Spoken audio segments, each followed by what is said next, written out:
Ito na yung view natin from the Hopi Point.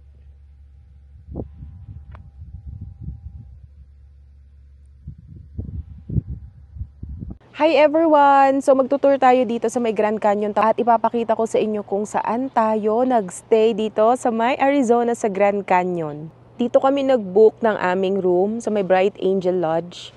Ayan, so bale, dito, kapag dumating kayo, meron po ditong reception. Pero yung mga cabin nila is walking distance lang din doon. So dadalhin ko kayo doon sa room namin later. Ayan, nag-open na siya. And ganito yung itsura ng reception. Kung gusto ninyo ng mga tour, pwede dyan. And then, ito yung reception. Dyan, meron din daanan doon, papunta sa mga cabin. Ayan, ganyan siya. 6 a.m. kasi kaya walang masyadong tao. Alam nyo, napakaswerte namin dun sa aming room. Parang last room na yon, or hindi ko alam, basta dun sa may trip.com kami nag-book. And then yung na-book namin, meron siyang view. At napakalapit niya lang, or katabi lang niya mismo ang South Rim Trail dito sa loob ng village. So ipapakita ko sa inyo. Katulad nito ngayon, naglalakad ako. Malapit na tayo doon sa aming room. At ito na yung South Rim Rail. Ayan o, may mga maps, mga the lookout, ganyan-ganyan o. Dito kailangan mong maglagay ng coins dyan eh. Tapos ito na ang view natin. Kanina nanonood tayo dito ng sunrise at yung ibang mga tao din. And ito.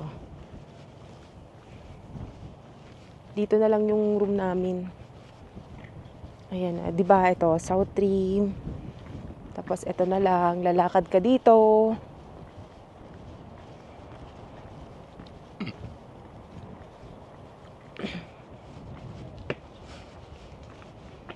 And then, ayun na.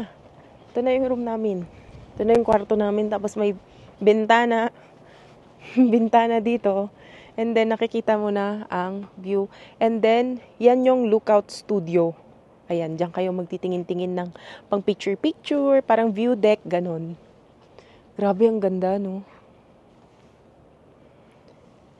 Sa kabila ng mga inconvenience na nangyari sa amin bago kami umalis ng Pilipinas, mga auntie ko, na sulit talaga, as in. Kasi nakita nyo naman, ang swerte namin sa room na nakuha namin. Bali, nag-rent a car kami from Las Vegas papunta dito sa may Grand Canyon. Pero may option din naman na pwede kayong mag-commute, pwede kayong sumakay ng tren. Yung tren is walking distance lang kapag dito kayo magstay sa loob ng village ng Grand Canyon. Kung dito kayo naka-check-in, ganyan, walking distance lang din halos lahat. Pero kung may car kayo, ayan, napakaraming mga parking spaces dyan. At ito, 'di ba? Ito yung reception, and then ito na yung mga cabin. So depende sa inyo kung ano yung mga ibubuk ninyo sa Bright Angel. Hindi ko lang sure dun sa iba kung magkano. Hanggang dyan yan, maraming mga cabin dyan. Pero dito, pupunta tayo doon sa aming room. Tapos tignan ninyo dito, 'di ba? Ganyan.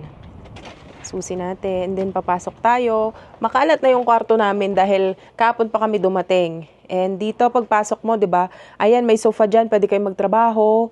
May salamin, may ref, may closet, may banyo. Tapos, ito yung bed namin, magulo, syempre, nagamit na namin. At may isa pang pintuan diyan, mamaya lalabas tayo. And ito yung ating bintana for today's video.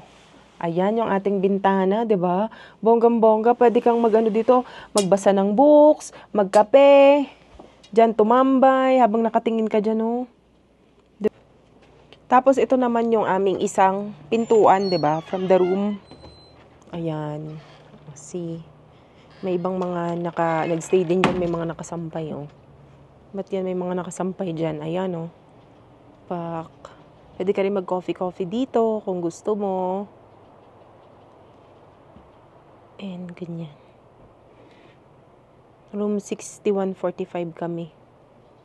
Pag bibiyahe kayo dito sa may Grand Canyon, kahit na summertime, sabi nila, kagaya nito, June na ngayon, June 11, 2025, kailangan magdala pa rin kayo ng sweater, ganun. Hindi naman kailangan na parang yung talagang pang-winter jacket na sobrang kapal. Medyo sakto lang para pambawi or panlaban sa lamig. Dahil kahit na summer, malamig pa rin kapag ganito umaga hanggang gabi, pero pag tanghali, mainit. Kung kayong kotse at papasok kayo dito sa village, may babayaran dyan na $35 for 7 days per car. So, it doesn't matter kung ilan yung laman ng kotse. As long as isang car, $35 yon. So, wala ka na rin babayaran sa mga shuttle service kapag mag-iikot-ikot kayo sa loob ng village dahil napakalawak nito. Ipapakita ko rin sa inyo kung ano yung ibang mga makikita natin dito sa loob ng village para ma-share ko sa inyo at malay niyo may mabigay din akong mga tips sa inyo.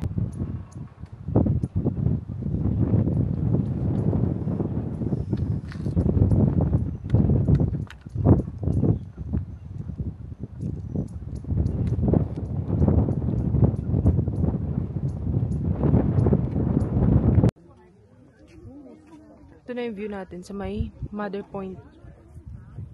Mother Point pala. View natin sa may Mother Point.